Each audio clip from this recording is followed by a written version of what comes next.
চিত্রকূট ধামের চতুর্থ পর্বে আপনাকে নিয়ে যাব এক অন্যরকম জগতে।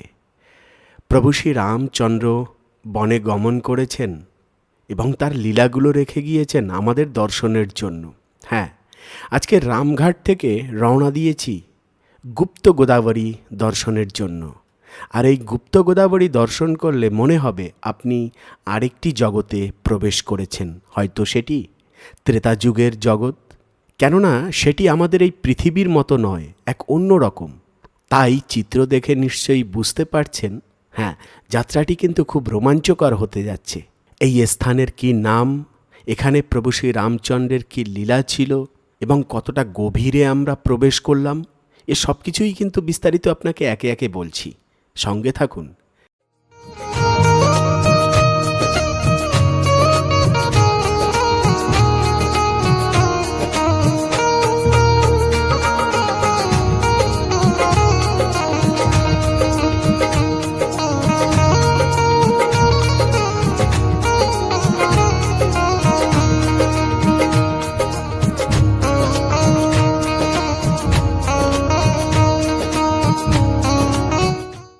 চিত্রকূটের রামঘাট থেকে এই স্থানের দূরত্ব প্রায় 15 কিলোমিটার মতো।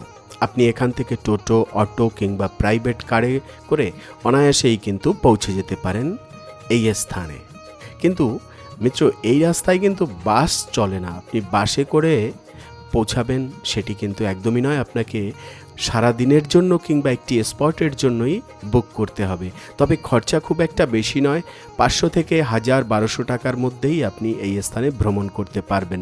তাতে আরও 2-4টে স্পট কিন্তু আপনি কাভার করে ফেলতে পারবেন চিত্রকূট ধামের। চলুন তাহলে, আমরা কিন্তু প্রায় এসেই গিয়েছি, প্রবেশ করি সেই স্থানে।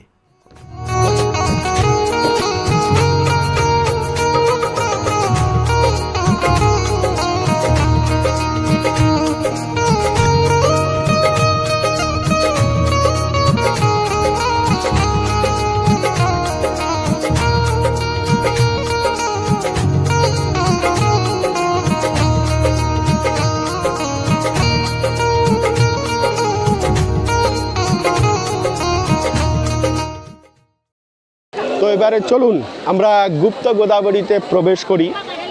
আমরা রামায়ণে প্রবেশ করি। শুধুমাত্র গুপ্ত গোদাবরী নয় মিত্র, আমরা রামায়ণে প্রবেশ করছি। আসলে এসব স্থান হলো প্রভু শ্রী রামচন্দ্রের স্থান, আর এখানের প্রতিটি লীলার স্থানই হলো আমাদের প্রভু শ্রী রামচন্দ্রের সাথে আলিঙ্গন করা। তো যাই হোক, এই যে বাদিকে দেখতে পাচ্ছেন, এই টিকিট নিলাম 25 টাকা করে পার পার্সন। এই যে দেখুন, এবারেই কিন্তু আসল সৌন্দর্য শুরু। সৌন্দর্য তো বটে, তবে যেন ভয়ঙ্কর সৌন্দর্য। আর সে সময় প্রভু শ্রী রামচন্দ্রের বন যেমন ঘন, তেমনি বিভিন্ন প্রকার অসুর এবং দৈত্যদানব। তার ভিতরে যদি এরকম রোমাঞ্চকর স্থানের দর্শন পাওয়া যায়, কল্পনাটা কিন্তু আরও তীব্র হয়। তো মিত্র, এবারে কিন্তু গুপ্ত গোদাবরীর ভিতরে একদম প্রবেশ করে গেছি। হ্যাঁ, বাপ রে বাপ, তো অনেক সরু রাস্তা দেখুন। হ্যাঁ, এই স্থানটি দুটি নামে পরিচিত। এক হলো রাম দরবার, আর হলো গুপ্ত গোদাবরী। গোদাবরী নদীর কথা কে না জানেন। আর মাতা গোদাবরী প্রভু শ্রী রামচন্দ্রের সাথে দেখা করতে এসেছিলেন গুপ্ত রূপে, তাই নাম হয়েছে গুপ্ত গোদাবরী।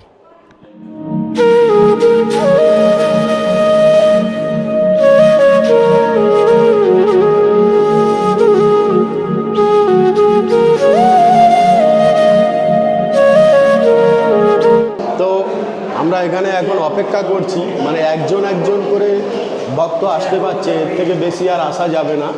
ওই জন্য এখানে ওয়েট করছি যে এনাদের আসা শেষ হয়ে গেলে পরে তারপরে আমরা প্রবেশ করব। আর অক্সিজেনের কমই একটুখানি আছে, তবে অক্সিজেন ভিতর অবধি আসে। আর গরম লাগছে বেশ ভালোই, একদম ভ্যাপসা গরম যাকে বলে, এরকম একটি পরিস্থিতি এই মুহূর্তে। এখানে আসার জন্য মাতা গোদাবরী তার পিতার কাছ থেকে অনুমতি নিতে চাইছিলেন, আর তখন তিনি অনুমতি দেননি। তাই তাকে না বলে এই পাহাড়ের ভিতর থেকে প্রবেশ করেছেন উনি, অথচ কেউ জানেন না এখানে জল কোন স্থান থেকে এই অবধি আসলো। মিত্র, অ্যাডভেঞ্চার, বিশাল অ্যাডভেঞ্চার মিত্র। আর জল কিন্তু খলখল করে উপর থেকে বয়ে বয়ে আসছে। এরকম অ্যাডভেঞ্চার খুব জীবনে কমই অভিজ্ঞতা হবে মিত্র, চিত্রকূটে আসলে পরেই অভিজ্ঞতা হবে এরকম অ্যাডভেঞ্চারে। ভিতরের দৃশ্য দেখে নিশ্চয়ই মিত্র এতক্ষণে আপনার মনে হচ্ছে প্রভু শ্রী রামচন্দ্রের হয়তো কোনো পাতালপুরীতে আপনি প্রবেশ করেছেন, নয়তো পৃথিবীলোকের পাতাল রাজ্যে প্রবেশ করেছেন। এ যেন মাটির নিচের এক অন্য জগৎ, সেরকমটাই মনে হয়। প্রচণ্ড যেরকম গরম রয়েছে, তেমনি অনেকটা অক্সিজেনের কমিও দেখা গিয়েছে অনেকে বলছেন, কিন্তু আমার সেরকম কিছু মনে হয়নি। তবে মাঝে মধ্যে ভয় লাগছিল, কি বলুন তো, যদি এই গুহার দ্বার বন্ধ হয়ে যায় কোনো রকমভাবে, বা পাহাড়ের যদি কোনো টুকরো ধসে পড়ে আর যদি দরজাগুলো একদমভাবেই না খোলে, তাহলে কি করে এত ভক্তরা বের হবেন, বা আমরা কি করে বের হব? আসলে না, প্রভু শ্রী রামচন্দ্রের কৃপার বলে এরকম ঘটনা আজ অবধি ঘটেনি। কেন? সেই ত্রেতা যুগ থেকে এই প্রভু শ্রী রামচন্দ্রের পাতালপুরী অক্ষত রয়েছে, আর ভক্তরা এখানে এসে দর্শন করছেন মাতা গোদাবরীকে, প্রভু শ্রী রামচন্দ্রকে, এবং এই প্রভু শ্রী রামচন্দ্রের বনের সাম্রাজ্যকে।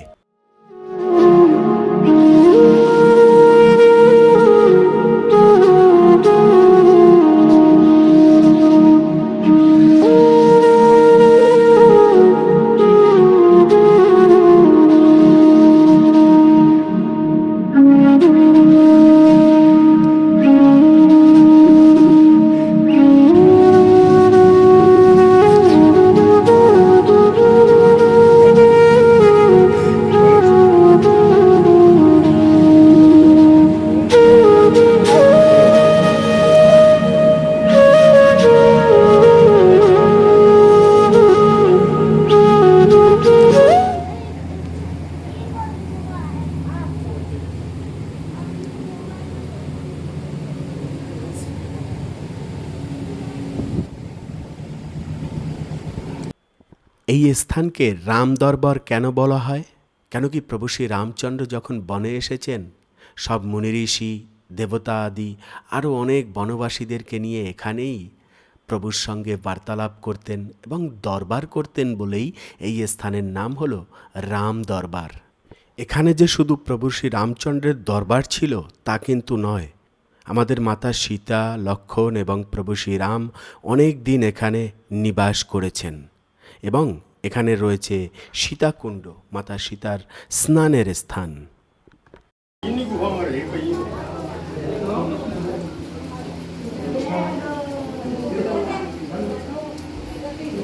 দেখো, এই এখান থেকেই প্রকট হয়েছে গোদাবরী, গুপ্ত রূপে প্রকট হয়েছে, হলো गुप्त गोदावरी। प्रभु श्री रामचंद्र को मिलने के लिए आए थे गोदावरी गुप्त रूप से।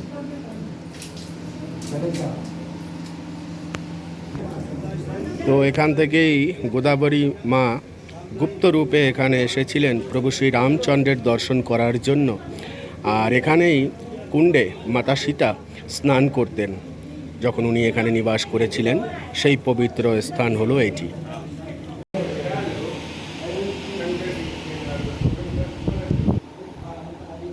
চলো চলো চলো। হ্যাঁ, ওটা অন্য জায়গায় আছে। এটা গোদাবরী গুপ্ত রূপে এসেছিল রামচন্দ্র প্রভুকে দেখা করার জন্য, ঠিক আছে? ওই জন্য গুপ্ত গোদাবরী নাম হয়েছে।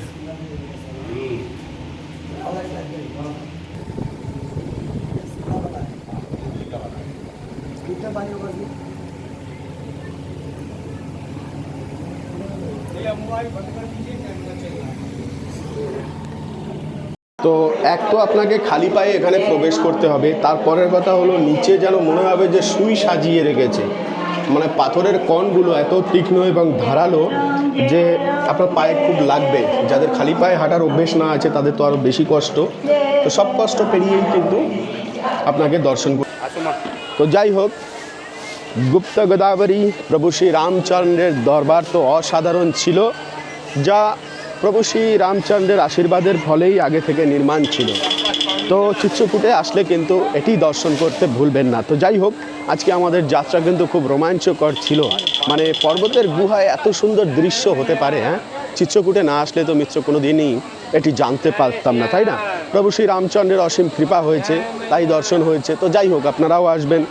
দেখো দেখো, ভালো করে তাড়াতাড়ি দেখো। আরে বাবা, বেলা চলে যাচ্ছে আর এ কি কিনবে ফুলের ডালা, সে নিজেই খুঁজে পাচ্ছে না এখন। তাড়াতাড়ি চলো, আগে চলতে হতে দেখে নেবে না তো, এদিকে না এদিকে। আমাদের এই রাজ্যটি উত্তরপ্রদেশ, এর নিকটেই হলো মধ্যপ্রদেশ। তো মধ্যপ্রদেশ আর উত্তরপ্রদেশ মিলিয়েই হলো কিন্তু এই চিত্রকূট ধাম। তো মাথায় দেবে না হাতে দেবে এগুলো? হ্যাঁ, তো এই যে শঙ্খের মালা, ঠিক আছে, ভালো লাগছে। তো দেখুন এখানের গ্রামীণ পরিবেশ, সূর্য অস্ত যাবে যাবে আর সুন্দর ছোট ছোট ধাবা রয়েছে এখানে এবং চারিদিকে বন আর বন। হ্যাঁ, আজকে যে রাস্তা মিত্র দর্শন করছেন, এই রাস্তাটিই কিন্তু প্রভু শ্রী রামচন্দ্রের বন গমনের মার্গ, যেটি প্রয়াগরাজ থেকে প্রভু শ্রী রামচন্দ্র এসেছিলেন এই অত্রি ঋষির আশ্রমে এবং মাতা অনসুয়া আশ্রমে।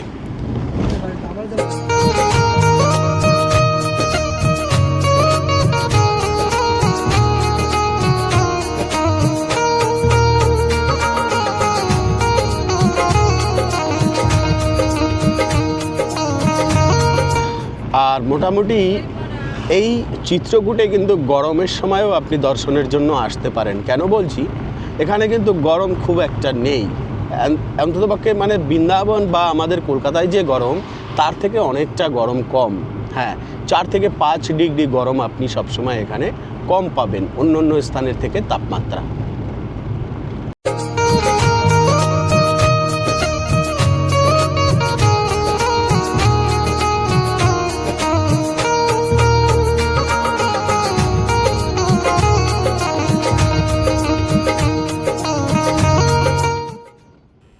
হ্যাঁ, এবারে আমরা রওনা দিলাম এখান থেকে চিত্রকূট রামঘাটের উদ্দেশ্যে।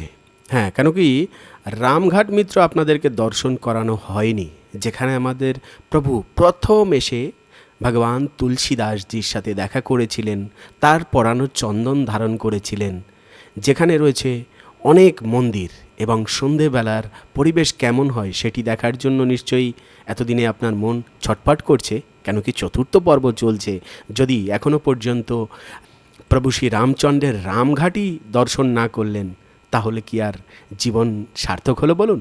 চলুন এগিয়ে চলি। কিন্তু আমাদের এই যে নিষাদরাজ বা বনগমনের সব সাধু মহাত্মা এবং বনবাসী, তারা সবাই কিন্তু এই গ্রামে এখনও বসবাস করে, তবে কলিযুগের রূপ নিয়ে।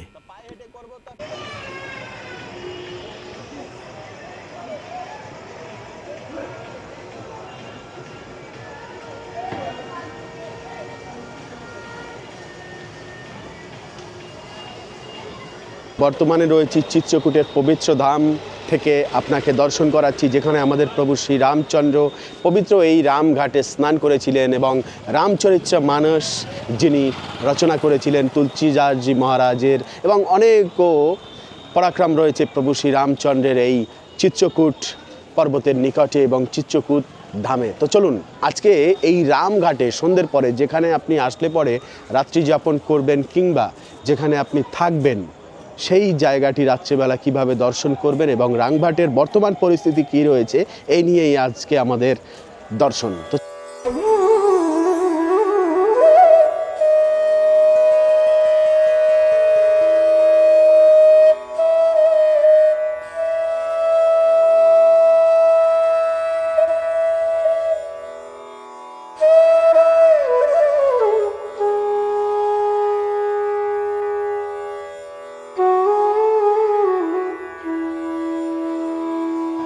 এখানে যে নৌকাগুলি আছে, সন্ধ্যের পরে বেশ লাইন লিপিবদ্ধ বা সিঁড়িবদ্ধ বা একত্রিতভাবে এখানে সবাই দাঁড়িয়ে থাকেন এবং সবাইকে আকর্ষণ করেন, যাতে করে এই নৌকায় উঠে আপনারা এই রামঘাটে নৌকা বিহার করতে পারেন। আর সুন্দর আলোকসজ্জায় সেজে ওঠে ঠিক আরতির সময়টা। আরতি আপনাকে অবশ্যই দর্শন করাবো। কিন্তু আমাদের এই রামঘাটের বর্তমানের পরিবেশ কীরকম, মৃদু মৃদু ঠান্ডা হাওয়া বইছে। এখন হলো মে মাস, আর মে মাসেও কিন্তু গরমের কোনো নামগন্ধ নেই, যেহেতু এখানে মধ্যপ্রদেশ। এই যে দেখুন, এই যে আমাদের রামঘাটের মন্দাকিনী নদী, তো এই যে মন্দাকিনী নদীর তটে দেখতে পাচ্ছেন কত সুন্দর বিশাল বিশাল মন্দির রয়েছে। প্রতিটা মন্দিরে এক একটি ইতিহাস আছে, এবং ভরদ্বাজ মুনি যখন আদেশ দিলেন চিত্রকূটে থাকার জন্য প্রভু শ্রী রামচন্দ্রকে, আর তখনই প্রভু শ্রী রামচন্দ্র চলে এসেছিলেন এই মন্দাকিনীর তটে এবং এখানে রামঘাটে স্নান করেছিলেন, তাই এই ঘাটের নাম হলো রামঘাট। এবং একটা আশ্চর্যের কথা বলি, দেখুন এই এপারে আমরা দাঁড়িয়ে রয়েছি, এপারে হলো মিত্র উত্তরপ্রদেশ, আর ঠিক ওপারে যে দেখা যাচ্ছে সাদা রঙের বিল্ডিংটি, এটি হলো মধ্যপ্রদেশ। দুটি রাজ্য মিলিয়েই কিন্তু চিত্রকূট ধাম। তো এটি মজার বিষয়, যেরকম আমাদের বৃন্দাবনে রাজস্থান, হরিয়ানা এবং উত্তরপ্রদেশ মিলিয়ে সম্পূর্ণ ব্রজধাম, তেমনি কিন্তু চিত্রকূটেরও সৌন্দর্য এবং মহিমা এরকমই রয়েছে।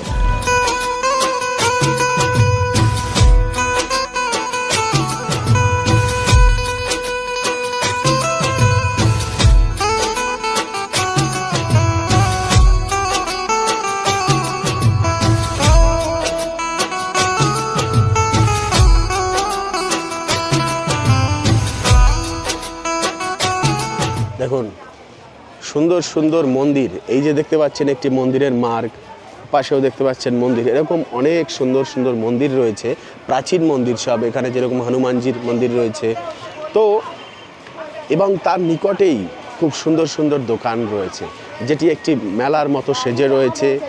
ভক্তরা আসছেন দূর দূরান্ত থেকে এবং বিকিকিনি করছেন, কেউ হয়তো সারা রাত ধরে এভাবে রাত্রি যাপন করছেন আমাদের প্রভু শ্রী রামঘাটের তটে। তো মিত্র, সম্পূর্ণ ভারতবর্ষে কত মন্দির রয়েছে, কত তীর্থস্থান রয়েছে।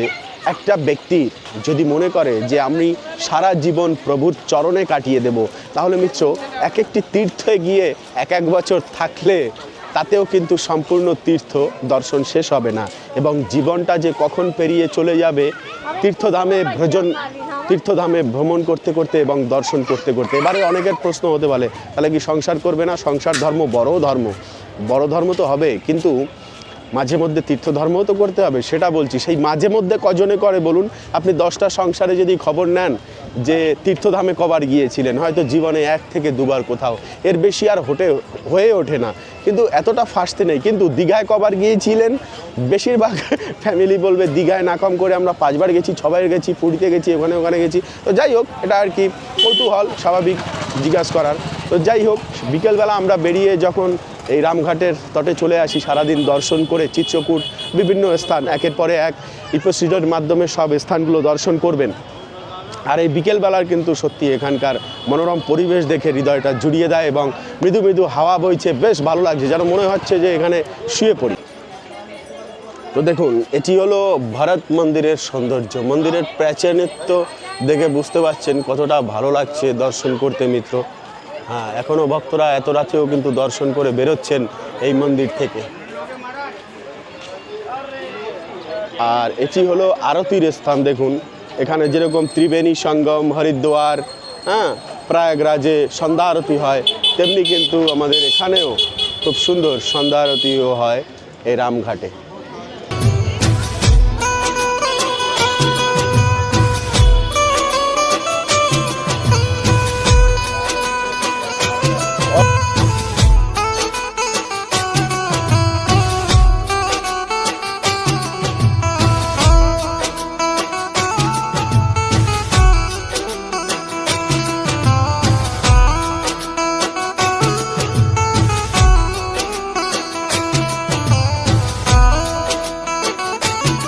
তো যাই হোক, এই যে আমাদের রামঘাট রয়েছে চিত্রকূটে, সেটি কিন্তু এই অবধি সমাপ্ত হয়। মানে ঘাটটির এরিয়া খুব একটা নয়, তবে এখানের যে নৌকা বিহারের নৌকাগুলো আছে খুব সুন্দর মিত্র, লাইটিং খুব সুন্দর, যেন প্রভু শ্রী রামচন্দ্র নৌকায় করে ওপারে পার করে দিচ্ছে। আরেকটি নৌকা দেখুন ওখান থেকে ভেসে ভেসে আসছে। আর বিশেষ করে প্রভু শ্রী রাম সম্পর্কিত যে অনুষ্ঠানগুলো রয়েছে সে সময় কিন্তু এখানে ক্রাউড খুব ভালোই হয়, এবং ভিড় কিন্তু মানে চোখে লাগার মতো, তাই না? তো সে কারণে সেই সব সময়ে আসলে কিন্তু ধর্মশালা পেতে একটু সমস্যা হতে পারে, তবে কাছাকাছি না পেলেও দূরে কিন্তু অনেক জায়গায় আপনি থাকার জন্য রুম পেয়ে যাবেন, কোনো অসুবিধা হবে না। তো যাই হোক, এত রাত্রেও সব ভক্তরা নৌকা বিহার করছেন, আমরা করব দিনের বেলা নৌকা বিহার। তো মোটামুটি অর্পিতা শপিং করে ফেলেছে। কি শপিং করেছে? দোকানপাটি নেই তো তাইতে তুমি মোটামুটি ক টাকা শপিং করে ফেলেছো? হ্যাঁ, 200 টাকার শপিং করেছে এখানে। এ বাবা, মঙ্গলসূত্র আর কানের এই দুটোতে? হ্যাঁ, আরেকটা সেট আছে। এই তাই আমার পছন্দ হলো না ভাই। এ দাম ভালো লাগলেও দাম আমার অতটা পছন্দ হলো না। ঠিক আছে, তুমি পাবে কোথায়? তো যাই হোক, সবচাইতে ফেমাস হোটেল হলো এটি। দেখুন, এই যে হোটেল রামঘাট ইন, এই যে হোটেলটা আছে এটা একদম এত সুন্দর, এখান থেকে পুরো আরতিটা দর্শন বা রামঘাটের সৌন্দর্য উপভোগ করা এটা। তবে আসলে এখানের সৌন্দর্যায়ন এই রামঘাটে নয়, সাধু সন্ত মহাত্মা এবং যত লীলার স্থান সেগুলো কিন্তু মধ্যপ্রদেশের মধ্যে রয়েছে, এটি উত্তরপ্রদেশ। আর সেটি হলো এখান থেকে 15 কিলোমিটার দূরে অনসুইয়া দেবীর মন্দির, অচি ঋষি, এবং তারপরে প্রভু শ্রী রামচন্দ্রের পর্বত, লক্ষ্মণ পর্বত রয়েছে, ফটিক শিলা রয়েছে। তো এইসব স্থানগুলো এখান থেকে 15 কিলোমিটার দূরে, তো সেখানেই আপনাকে যেতে হবে দর্শনের জন্য। আর রামঘাট মানে সন্ধ্যের পরে আপনাকে যে সময়টুকু আপনি ব্যতীত করবেন সেটুকুর জন্য কিন্তু রামঘাট যথেষ্ট। এবারে আসুন আমাদের পরের দিনের প্রোগ্রামে বেরিয়ে পড়ি। হ্যাঁ, সকালবেলা আমরা বেরিয়ে পড়লাম সুন্দর এই বনকে ভ্রমণ করার জন্য, দর্শন করার জন্য। তার সাথে সাথে একটি বড় কাজ, সেটি হলো বাজার করা। কারণ আমরা যে বাসনপত্র নিয়ে এখানে এসেছি ভোজনের কারণে, তাই না? ভোজন তো করতে হবে, তা বাজার কোথায় পাবো? ধারে কাছে বাজার যদিও বা থাকে, তা আবার মনের মতো হয় না। হ্যাঁ, রামঘাটে অনেক আছে, কিন্তু আমরা দর্শনের জন্য যখন বেরোই তখন রাস্তাতেই আমার রান্নাবান্না সেরে তারপরে ভগবানকে ভোগ লাগিয়ে প্রসাদ পাওয়া হয়। তো সে কারণেই ভাবছি আমরা গ্রামের সাইডে একটু ভিতরে গিয়ে তারপরে বাজার করে আমরা কোনো এক জায়গা সুন্দর দেখে বসে সেখানে আমরা সেরে ফেলবো আজকের রান্নাবান্না, এবং তারপরে আবার আপনাদের দর্শনের জন্য এগিয়ে চলবো। তো চলুন তাহলে এগিয়ে যাই। দেখুন, আমাদের পুরুলিয়া আর এখানে প্রভু শ্রী রামচন্দ্রের পর্বতগুলো কিন্তু খুব একটা পার্থক্য নয়। দেখুন কীরকম লাল লাল। হ্যাঁ, তবে পার্থক্য তো আছে, সে হলো সাধু মহাত্মা, আর তাছাড়া প্রদেশ পশ্চিমবঙ্গ আর উত্তরপ্রদেশ বলে কথা, তাই না?